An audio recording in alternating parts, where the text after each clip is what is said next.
Salut les gars, et ben c'est parti. Aujourd'hui je fais un tout petit saut de puce de rien du tout pour aller de la base des Hommes Volants jusqu'à Saint-Nicolas de Bourgueil. Petite balade dans cette appellation que j'aime beaucoup de 1000 hectares qui, comme beaucoup de vignobles de la Loire, puise ses origines vers le 5e siècle grâce à Saint Martin, ce fameux Romain qui a coupé sa cape en deux pour donner à un pauvre. Mais le vignoble, c'est seulement à partir du 12e siècle qu'on voit apparaître le Cabernet Franc, le cépage qui couvre aujourd'hui l'intégralité de l'appellation. Il y a quelques parcelles en haut de coteau argilo-calcaire et quelques parcelles un peu plus argileuses, mais le terroir principal est sablo-graveleux, qui produit des vins rouges légers, mais quelques vignerons sortent de ce cliché en travaillant leur sol et avec des pratiques de viticulture bio et biodynamique. Parmi eux, Frédéric Mabilot, on a survolé sa maison là, et puis Yannick Amiro, les frères Boisard, Xavier Amiro, qui habite dans le cœur du village là qu'on est en train de survoler. Vous voyez l'église et tout, c'est magnifique, avec toutes les vignes autour. Là ensuite il y a Gérald Vallée qu'on va survoler. Voilà, on survole le domaine de la Côte-Rette chez GG. Salut GG. Et puis quand je filme maintenant, là je vais aller vers La Gardière chez mon copain Sébastien David, celui qu'on va voir aujourd'hui et qui est en train de vendanger. Il a toujours essayé d'explorer tous les horizons de la viticulture et des vinifications, et aujourd'hui son sujet, sa nouvelle exploration, les amphores.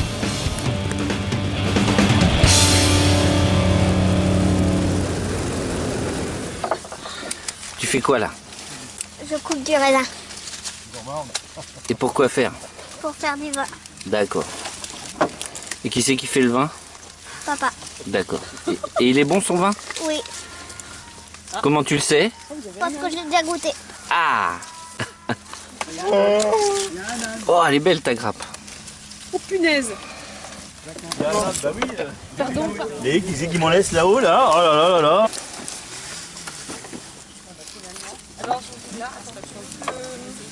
Il est très bon. Là, c'est autre chose. Tac. Bon, on va enlever le verre, même si un petit peu de rose. Clac, clac. Clac. Sinon, on est bien. On est bien, on est bien.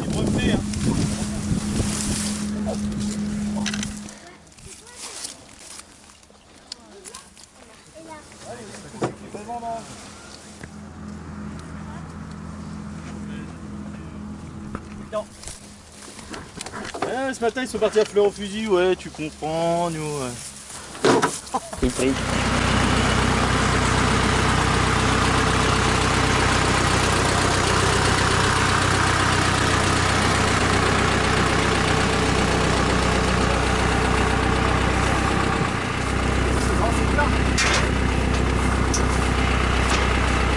Ils sont nuls.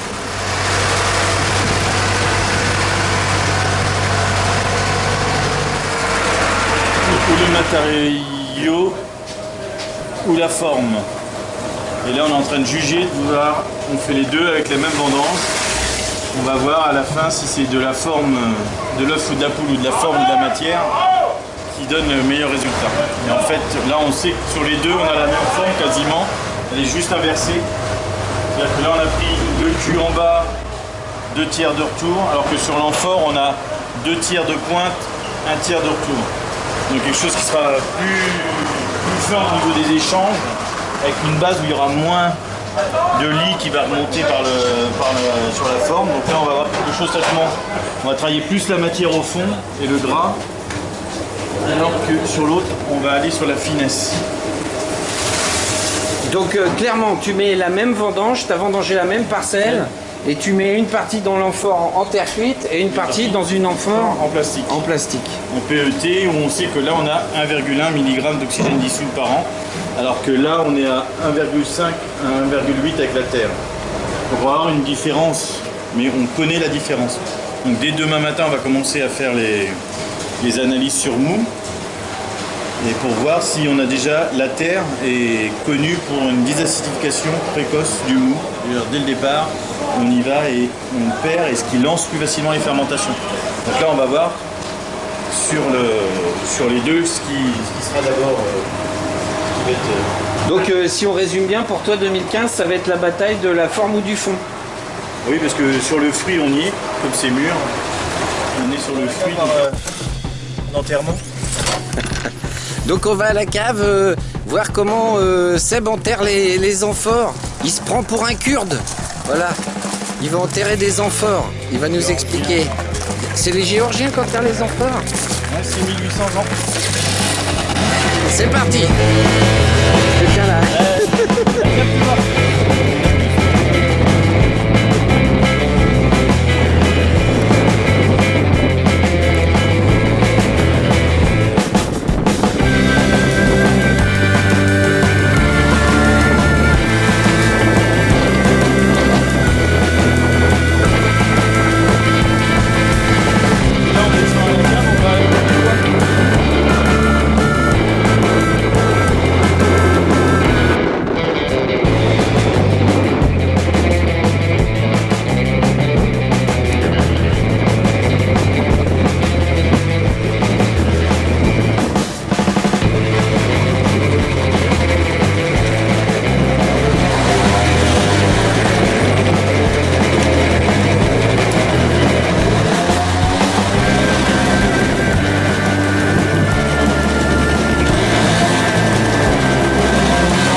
Et là, c'est là où tu fais les élevages.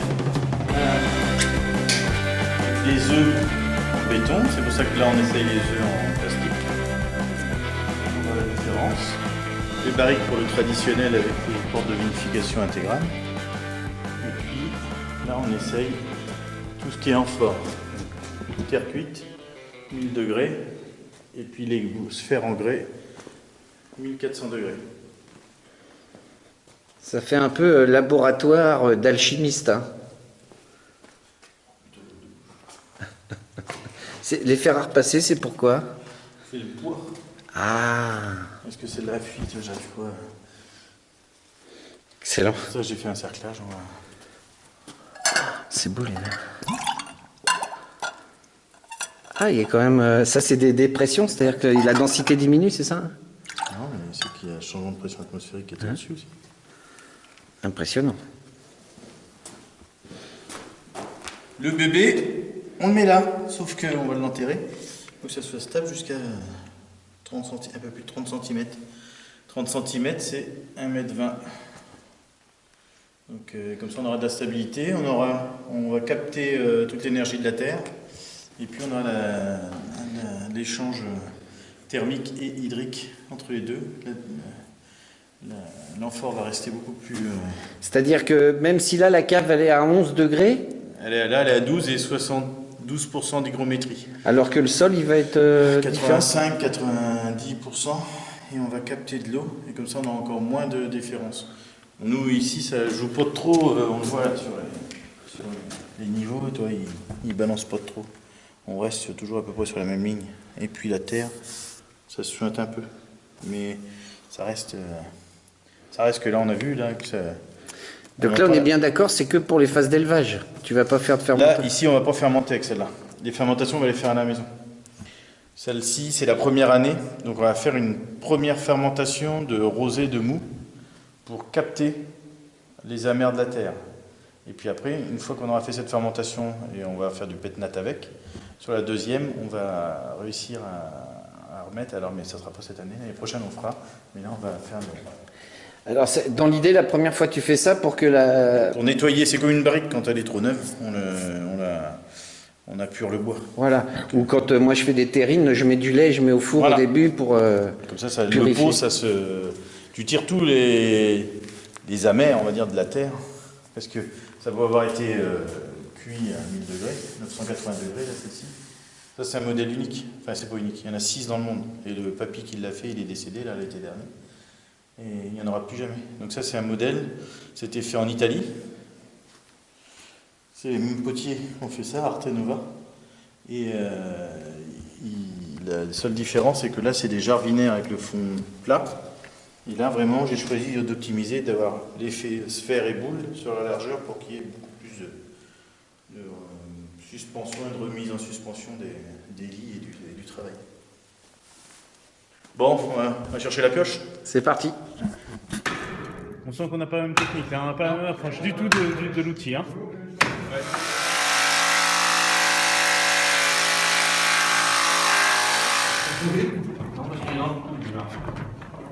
Elle est partie.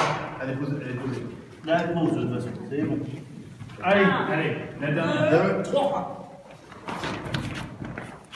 Voilà, là c'est bon. Vers la lumière. Ouais, mais c'est bon, on est juste en face. Allez, on descend. Voilà, on est dedans, voilà, nickel. Voilà. On douche. Ouais. C'est quoi, Sylvain? Trois petites portes façon Lulu. Pour qui? Pour les vendangeurs.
Il reste plus que le bac de grain. Ouais, c'est bon, je tiens.